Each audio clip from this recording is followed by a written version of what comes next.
We'd just like to announce on behalf of the club that earlier today, Antoni Grover announced his retirement, due at the end of the year. After over 200 games with the club and 14 years of service, obviously a very difficult decision for Groves to make, but one at the footy club we're really proud to be a part of. He's been a massive part of this club. For me personally, was lucky enough to be there in his first year with him, and obviously Luke's played a great deal of footy with him as well, so we thought Luke would be a great chance to be able to say a few words as well. So Groves is open to any questions that anyone would like to ask, and say a few things if you want. Well, Groves, how did you come to the decision? I guess it's been on my mind for a while.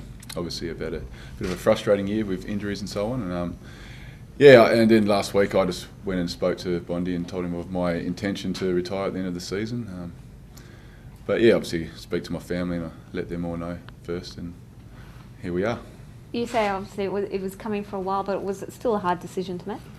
Oh, it is. And look, it's not probably going to sink in just yet till I'm away from the football club. I mean, we've got more football ahead of us as a team, big game this week. So yeah, once I'm away for the football club for a while, I think it will sink in a lot more. Did the frustration stem from not being able to break into the side, or some injuries as well this year?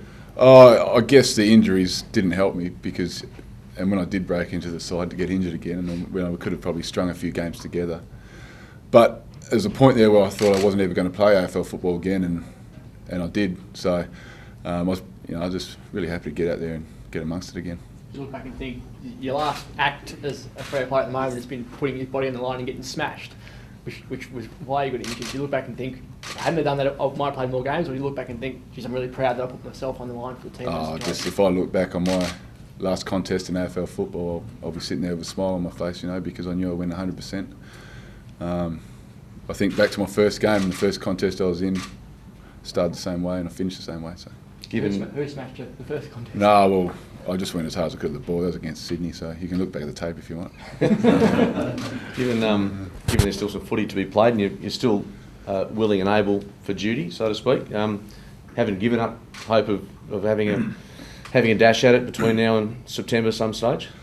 I haven't given up hope, probably the chances are slim, but I'm still here to support my teammates and, in our quest to go deep into the finals. So. Do you get around to any of them, the younger guys especially, and sort of highlight what an opportunity they've got, whether it's this year or in the next few years? Oh, well, the guys, some of our great players here at the moment are getting on, so we really need these young blokes to step up, and I think they have been. Fife, Hilly, De Boer, Pearce, Walters, Ballantyne can keep going on, so I think they are fulfilling that role at the moment.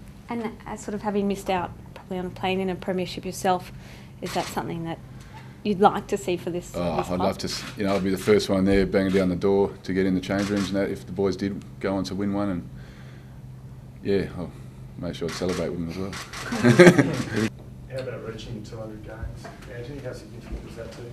Yeah, it was, and also to be a life member of the football club after 150 games, that's a significant moment for me. And at the end of the day, 14 seasons of AFL football and 200 games, I would have taken that. And coming off a rookie list, and firstly Phil Smart got me down here just to train to try and get on the rookie list, and I think I showed enough to get on, and I just didn't stop from there.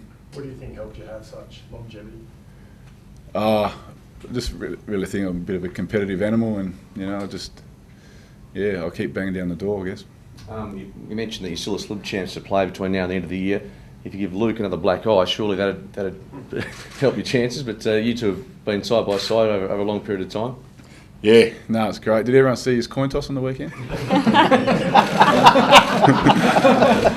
It's not distracting.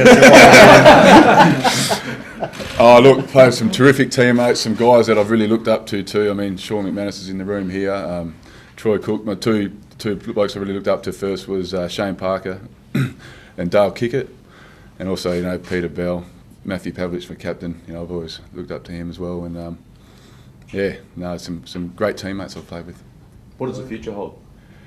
Well, firstly, I just got to finish off this year, and I'm going to have a couple of months off, I guess, and relax with the family and that, and then really sort out where I'm going from there. I think I really need to get away from the football club to really get a clear mind on where my direction is going. And if I stay involved in football next year, you know, and how much and what I'm going to do and work-wise and so on. So a bit of water to go under the bridge there. But yeah, I think I'll have a clearer mind once I'm away from the football club.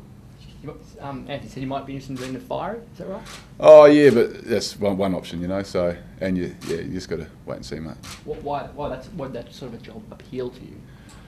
I guess it's something that I guess the lifestyle. I mean, you know, similar.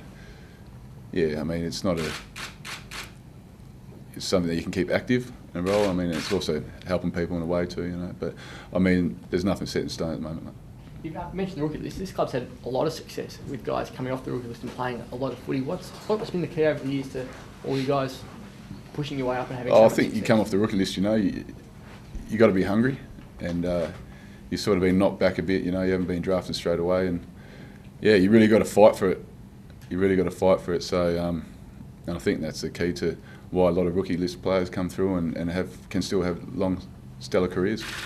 Look how good was he to play alongside? Yeah, outstanding. Yeah, I mean, it's you know, throughout our career, we're both pretty focused on just getting the job done. But on reflection, you know, since we heard the news today, he's been an absolute stalwart for this football club, and an absolute pleasure and a privilege to play alongside him.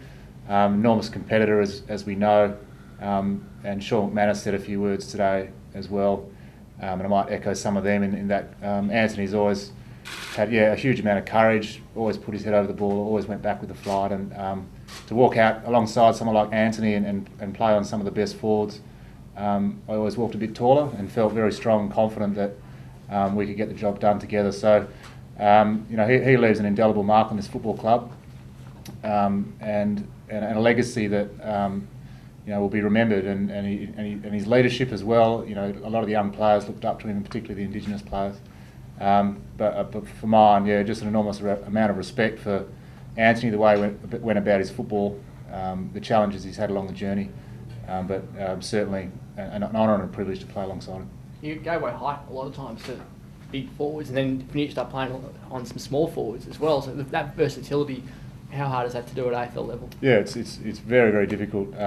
Yeah, as you say, he played on some of the gun forwards, and I remember Antony's breakout year, sort of 06 and 07, when he really stamped himself as one of the premier defenders in the league, and you know, he was playing on the Fraser Gehrigs and the like, and throwing them around. So, but as you say, then he could shift and play on a smaller type as well. So he had some versatility. He's a great competitor, and even to this day, I'm sure he could, with ease, come out onto the field with the AFL side and be super competitive.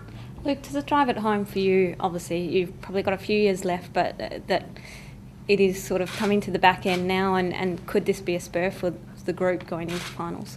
Yeah, look, you know, I'm a similar age to Antony, obviously, and you know, I certainly question my football mortality and have the last sort of year or two, but you know, this is the timing is, you know, is probably good for Antony to move on with the next phase of his life, and but I'm sure he'll be right alongside us leading into this final series and being hugely supportive, and hopefully if he gets an opportunity he'll take that, but certainly if he doesn't, the players that get to play will play in the spirit that Antony has played in. Do you think particularly probably the younger blokes, you said that they've looked up to him for several years? Yeah, that's right. Yeah. I mean, they've seen the way Antony's gone about his football, the way he's played, the way he prepares, his professionalism around the football club, and that's certainly rubbed off on a few of the younger players.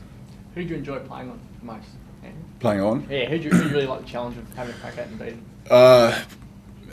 Aaron Hamill, Fraser Gehrig was fun, you know, like Dean Solomon, guys that really like to bang with you, you know, so that was probably off the top of the head, you know, but I got the opportunity to play on some great players, and you win some and you lose some, but I'd like to think I won more than I lost. So the competitive element of it, yeah. Guys like to have a physical crack. Yeah, it sort of gets you, for me, mentally switched on a bit more, I think, and yeah, a bit of body contact never hurt.